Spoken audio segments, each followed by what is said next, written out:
Right, hey guys, how we doing? Back another video from Annie News. So I've watched the first episode of The Beginning After the End. I've seen that Annie News has done a cut content video for the first episode of The Beginning After the End. So I thought, go on, what was missing? What wasn't quite there? Because I wasn't really too overly impressed, but let's see. Listen, we already know what could have been for a competitor to the top webcomics like Solo Leveling and Tower of God, but where only a select few will get treatment like Solo Leveling, we unfortunately have to deal with the occasional Tower of God Season 2s as well. I liked Season Now, 2 of I'm Tower of not here God. to bag on the anime for its lack of animation or relatively cheap feel, since, quite frankly, anything that could be said has already been said hundreds of times over. No, instead I'm here to do what I always do. I'm here to show you what it is the story really has to offer. Cool. This includes the lore behind Arthur's old world and who he was before. Oh, please, please. I thought that was the most interesting thing about episode 1, and I got nothing from it. I was just like, what's happening? Why are there, like, it looks old schooly with the swords and that, and all of a sudden there's, like, blimps and, like, dropping bombs, and there's technology and stuff. It's like, what was this world he came from? Along with a rather comprehensive breakdown of the way magic works. It's actually pretty interesting as far as power systems go. Keep in mind this won't be a continued series like how I did with Solo Leveling, Okay. but perhaps this one episode might be able to salvage your opinion on a series that deserves so much more. Okay. Alright, Episode 1, The Rebirth of the King, covering chapters 1 to 4 from the web novel and chapters 1 to 5 from the webcomic. Much of the whole reincarnation stuff you'll recognize as heavily inspired by Mushoku Mushoku Tensei, Tensei but definitely it was has. in between all that growing up that a lot of lore from his past life was given to us. This helps us understand who Arthur is a little bit better, since it gives context to the person he was before. So, if we set aside the speedrun of Arthur's early formative years, we get to his perspective on the world and how it compares to his old one. The first instance was during his journey into Ashpur, which was a basic outpost where people could shop for various everyday necessities. The part about it that shocked him the most, though, was that every person was able to carry weapons around no problem. Right. That and his surroundings was something he described as archaic. Over time, he'd come to see just how archaic it was, since transportation was limited to horse-driven carriages and sailboats, while weapons were only regulated while visiting those with authority. Sure, soldiers carried concealed weapons in his past life, but that was never solely for killing like how they seemed here. They were always simply to deter crimes from happening.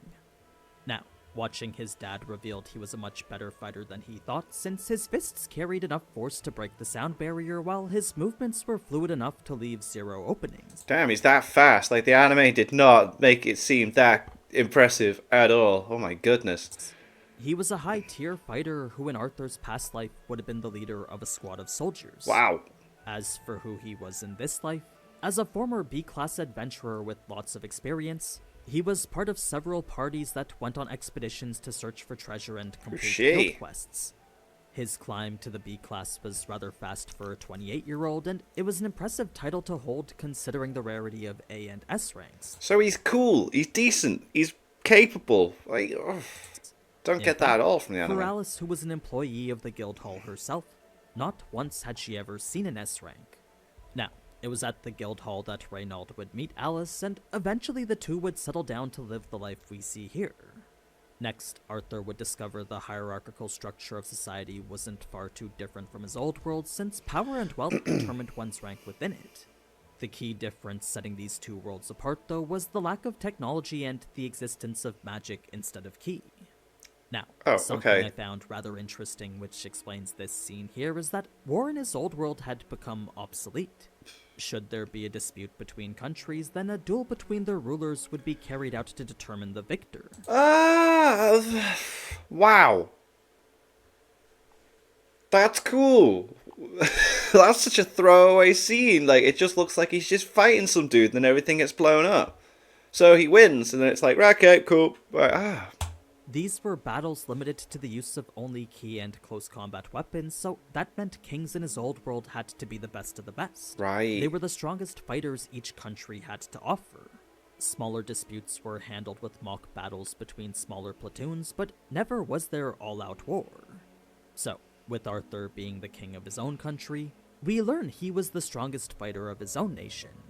He'd outdueled numerous competitors from different countries and even fought his own people in order to maintain his position. Right. That being the case, when it came to swordsmanship and controlling ki, in his life before, Arthur was second to none. He had honed his personal strength and leveraged it to become the ruler we see here. This system of monarchy was one shared between this new world too, since the continent he was on housed kingdoms each ruled by a king and their royal family. Unlike the kings of his old world though, these ones here were chosen based on lineage. That was easy enough for Arthur to wrap his head around, but what wasn't was the whole premise of magic. You see, where ki was more this inner power strengthened over time, channeled through the body then utilized to reinforce it or a weapon, magic was power stemming from the outside. Its foundations were built upon the mana that existed in the atmosphere. This begged the question of would one's mana run out, since it was the size of a person's ki center that limited the amount of ki they could use. That being the case, Arthur wondered if the same applied to a person's mana core. With mana propagating all throughout the atmosphere, he wondered if one could infinitely pull from the source that was always readily available to them. In his old life, Arthur's ki center was never the biggest, but he was considered a prodigy with the way he utilized it. The way he efficiently and effectively channeled the ki he had paved his way to the top as one of the strongest duelists. Mana seemed to work in a somewhat similar way, since just like how ki was channeled from the inside, mages used magic by absorbing mana into the part of the body I previously referred to as their mana core. It was a power that historically was classified as genetic. There were, however, many cases where the children of mages couldn't sense mana at all, so the general number of those who could wound up at around 1 in 100. For those in their adolescence all the way to their late teens, it seems only 1 in 100 fully develop their mana core. Now, it's when such an anomaly does finally happen that the event is referred to as an awakening. It's the time at which a mana core has fully manifested itself, and it's usually indicated by repellence of the surrounding mana, followed by the forming of a translucent barrier around the awakened. The way this mana is then used dictates whether you're a conjurer or augmenter, so if it's applied to enhance the body with mana, that makes you an augmenter. Which is what his dad is, If you're right? emitting mana to affect the outside world, then that makes you a conjurer. The former was a type most commonly used by warriors, while the latter was more so for mages. Naturally, each came with their own weaknesses and limitations too, so augmenters traded range for incredible strength, defense, and agility, while the conjurer's immense powers required the borrowing of mana from the outside. What I mean is that where augmenters only needed to use mana from within their mana core, conjurers required more than that in order to From affect the outside world of in it. the form of a spell. So, scientifically, both were classified as mana manipulators. They were categorized by the characteristics of their mana core, then their aptitude was measured via a multitude of factors. For augmenters, their talent was measured by the strength of the mana channels in their body, since that was the determining factor in how fast and efficient they were in relocating mana from their mana core. Conjurers were instead measured by the power of their mana veins, which for them dictated the effectiveness and speed at which they could absorb mana from the outside world. So, to recap everything I just said, first we have augmenters who enhance their body, fight at close range, and use mana channels to facilitate the movements of mana from their mana core. Then we have conjurers who are more traditional mages, casting spells via external mana absorption using their mana veins. It's unlikely a person will grow up to become both, since attempting to be proficient at both is said to be incredibly time-consuming and extremely unproductive. Not only that, but most people are born with a clear difference between their mana channels and mana veins. One is usually more effective than the other. It's once a specialty has been decided that whether augmenter or conjurer, the other half would usually be neglected. Like, since augmenters don't need to absorb mana from the outside, it's only natural they ignore their mana veins. Then, since conjurers don't release mana into their own bodies, they would decide to ignore their mana channels. The only time this distinction between them starts to diminish is when the mage starts to perform at an advanced level. So, Arthur's dad, though seemingly incompetent, is actually a decent augmenter and a less than average conjurer. His mother is classified into a more unique category, since in between conjurers and augmenters there also exists what's known as deviants. specifically those often referred to as elemental deviants and Elemental emitters. deviants. Emitters are what we'd consider the typical healer, but they're actually a rare breed due to the unique restorative mana they can cast unto others.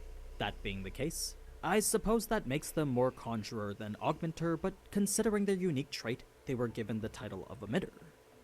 Now, if you're wondering how exactly this all works, well, for conjuring, absorbing mana into your body is only the first part.